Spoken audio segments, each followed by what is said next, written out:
Hello, everyone. This is Dino Chris from Prehistoric Facts, and this is a Q&A episode, so let's actually get started, shall we? Luke, still your question. What is your opinion on Grimlock from Transformers? I think it looks cool, especially the old generation one. Yeah, exactly. I like Grimlock. I think it's a really, really cool Transformer.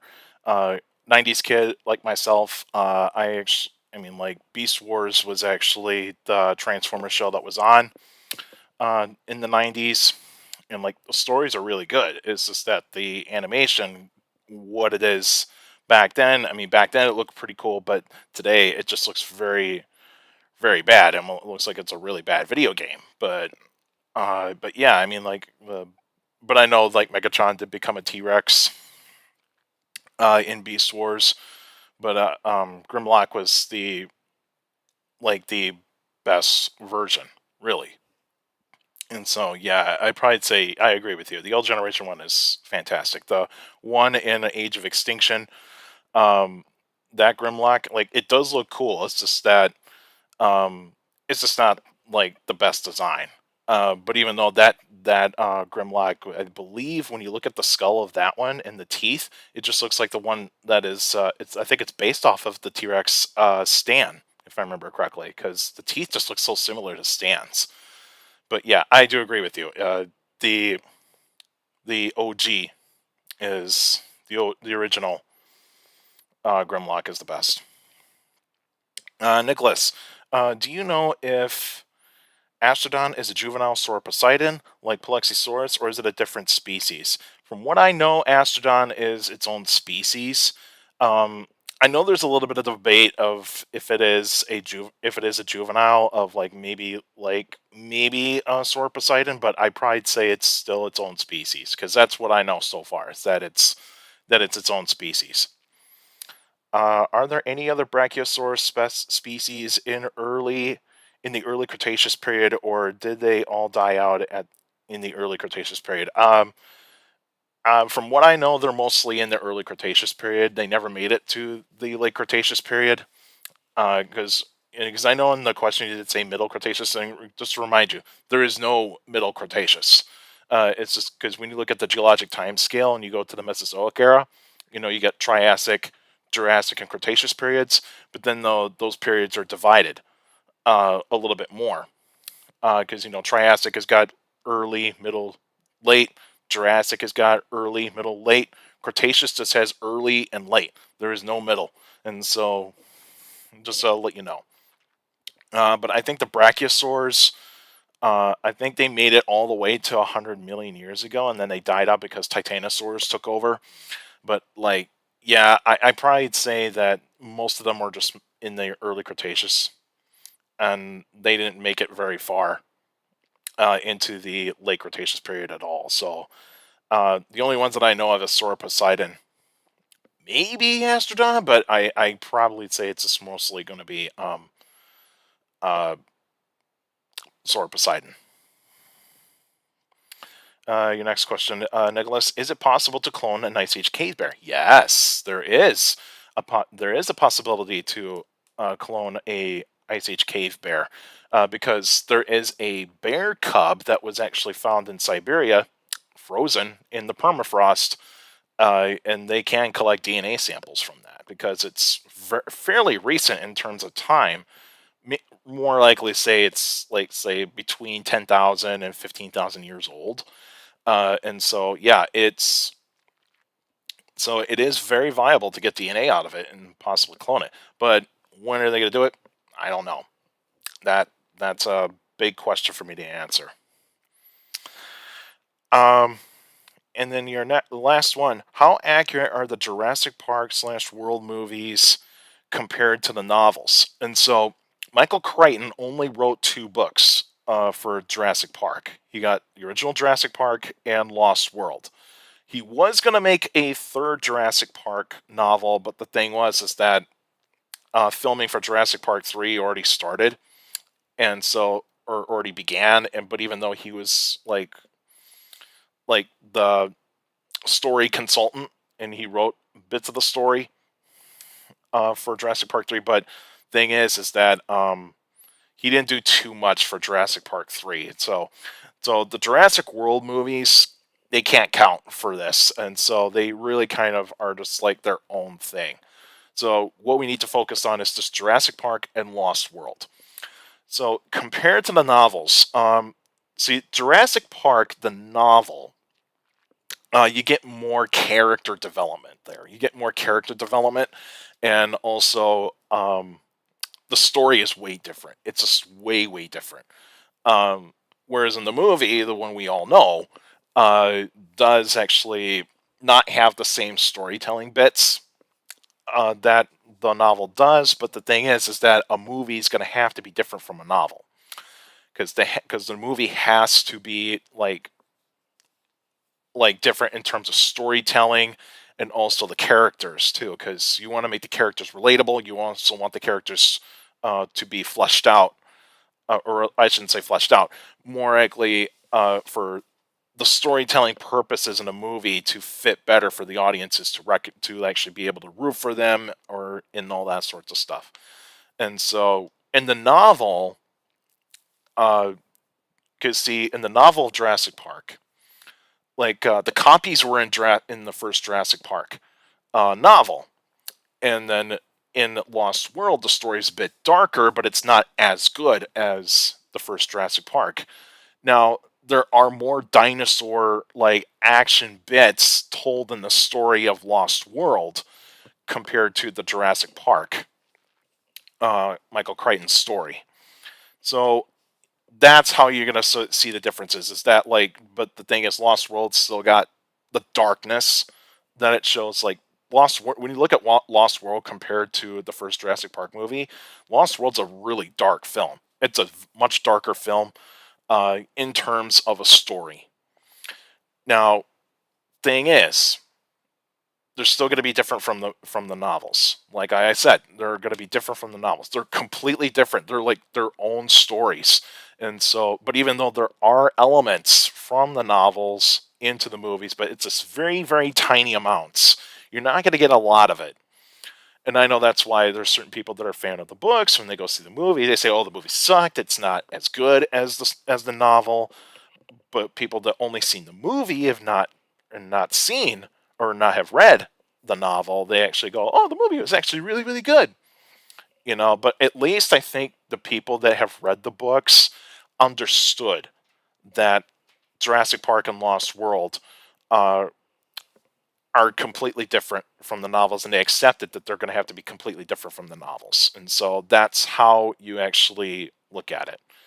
Now, in terms of total accuracy with the novels, it's not going to happen. There is going to be there's going to be some like scenes missing from the novel that are not in the movie, and so on and so forth. And so yeah, when you read Jurassic Park and Lost World, the novels, read those books. Is that there's really good storytelling there. And also the characters, you're like very into the characters, and you also get to like understand each perspective of the characters, and that's really really good. And that's why I like both the novels and the movies. Basically I like Jurassic Park. The first Jurassic Park movie is always going to be the best. Lost World, I've actually, because Lost World Jurassic Park was the first Jurassic movie I got to see in the theater, so I kind of have a little bit more of like a bias toward it. Of like I do like it, but even though the ending sucks, and I know people like like complain about, oh, it's too dark, too sarcastic, and the characters are not as interesting. But yeah, I get it.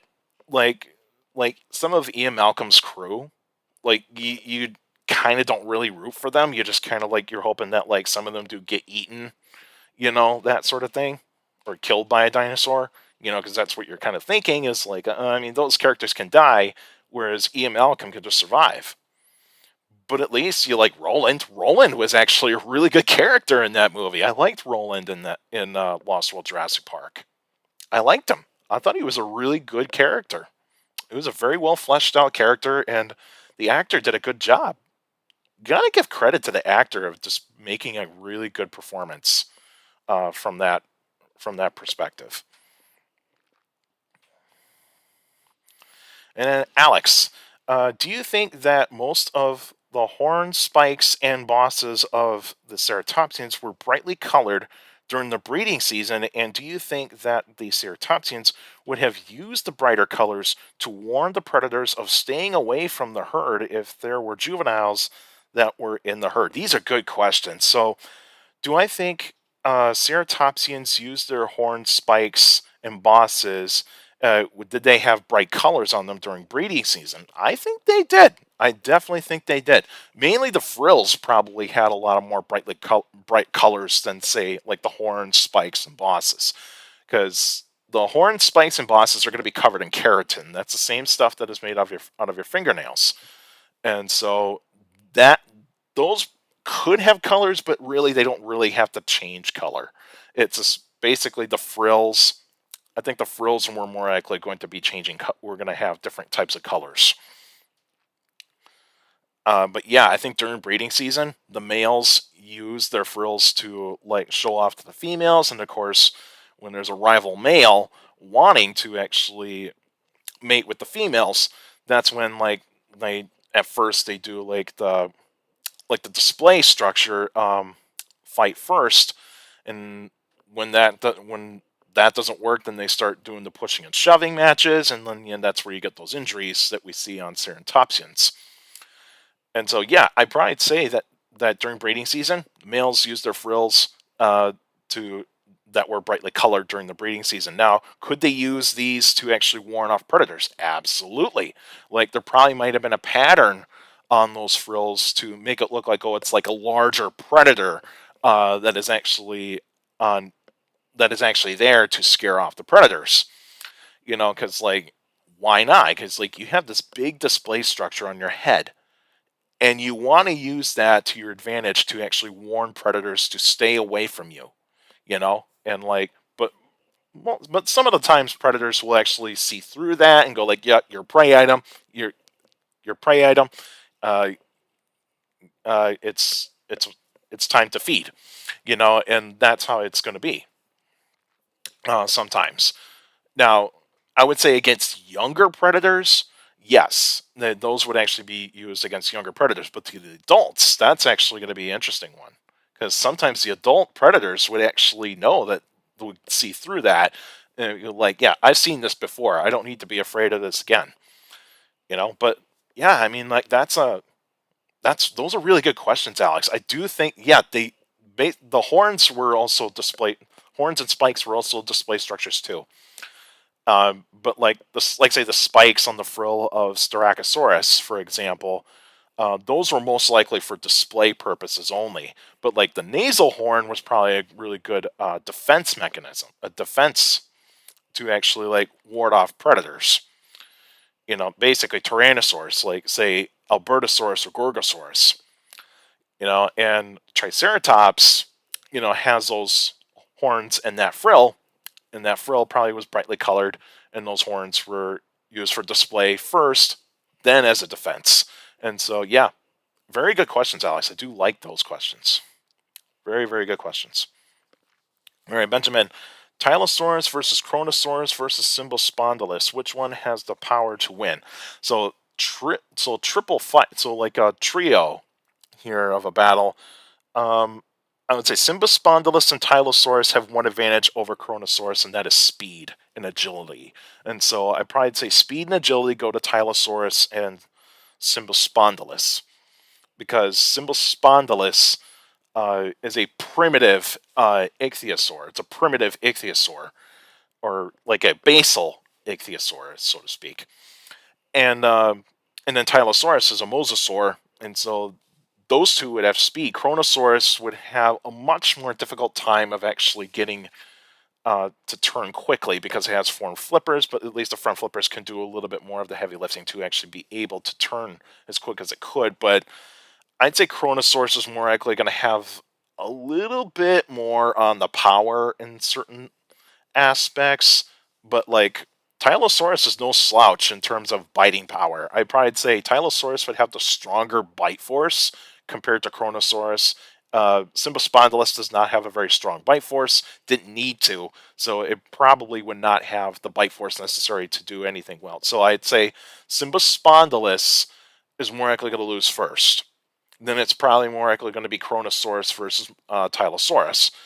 And I'd probably say Tylosaurus is going to win this one because, well, one, it has the better agility and also has the speed and also has the better bite force. So I probably have to go Tylosaurus on this one. Which one, or excuse me, which of these saber-toothed cats is the strongest one in terms of size and strength? Barbarophilus or Homotherium? I think Barbarophilus has a little bit more strength. Because when you look at Homotherium, they're kind of actually not as like thick in terms of muscle. They're still strong. Don't get me wrong. They're still strong. They can take down a baby Columbian mammoth and be able to kill it. Because most saber-toothed cats, they use uh, the ability to tackle their prey to the ground, because that's what they have to do. They tackle their prey to the ground, then they use those saber teeth. They don't use them to actually like keep on stabbing the prey. They don't do that. They need to use those saber teeth to go towards the neck. But in terms of power, I would have to go Barbarophilus because like it's a bit more stockier than say Homotherium. Because Homotherium, I'd say Homotherium has a little bit more of speed than anything else. Because when you look at Homotherium, their front legs are really long. They have really long front legs, and then you look at Barbarophilus, it's almost built like a lion in a way to actually like be able to wrestle prey to the ground. Homotherium can still do the same thing. It's just that I think Barbarophilus is a bit more stockier. Which of these scary-looking prehistoric mammals is more dangerous in terms of bite force and skull design, Hyaenodon or Epicyon? So you got a large dog, a very large canid, versus a ancient predatory or an early predatory mammal in the Cenozoic. And so Hyaenodon would have a little bit of it like Hyaenodon's smaller than Epicyon. It's smaller than Epicyon because if you're talking about Hyaenodon horridus has a stronger bite force. But even though that like there's other Hyaenodons and there's larger Hyaenodons and they actually have better bite forces than horridus, but I'm going to go off based on Hyaenodon horridus on this. And so Hyaenodon horridus is smaller than Epicyon. Epicyon, it has the skull is just shorter and also a little bit more blunt, but it has those big molars in the back. It has big molars in the back of its mouth, and that's designed to crush bone. And so I probably say that Epicyon has a very strong bite force, but Hyaenodon's bite force is over 1,300 pounds per square inch, so 1,300 pounds per square inch. So we know Hyaenodon's estimated bite force. I don't think there was ever any like bite force research that was done on Epicyon. I'm not totally sure, but if somebody in the comments, please let me know if there is any Epicyon papers that has been out there talking about their bite force, because I would like to know. And please feel free to let me know if there's a paper out there about Epicyon's bite force. And your last one, who would win, Proterosuchus or Smock? And so these are reptiles, and so Proterosuchus is in the end Permian to the early Triassic, and then Smock is in the Triassic. And so Proterosuchus is more designed to actually be near water, so kind of very similar to crocodilians, but it's not a crocodile. It's a different reptile, but even though it looks like a crocodile. And Smock is more of like a reptile that is like kind of like a archosaur that is like more designed for land. And so I probably would say it's going to go to Smock because Smock has got the better bite.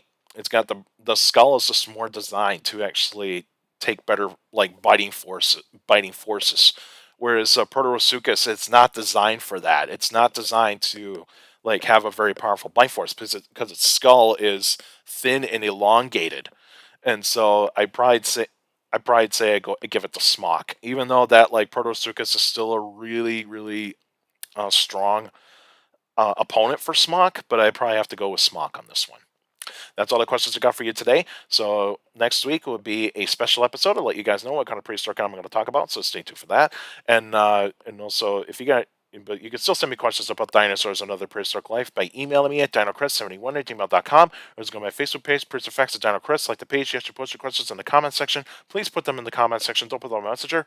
Messages are private conversations, so please put your questions in the comment section on any Facebook post. And also for YouTubers out there, like the video, subscribe to the channel according to my analytics. So a lot of you guys are checking out my channel and not subscribed yet. So please feel free to hit that subscribe button. And also hit the like button because that's how the YouTube algorithm works. The more likes the video gets, the more likely the video gets spread out to people that are interested in dinosaurs, prehistoric life, paleontology, and geology in general. And also share the video, share the channel to anybody that is interested in dinosaurs, prehistoric life, paleontology, and geology in general. So please feel free to do so.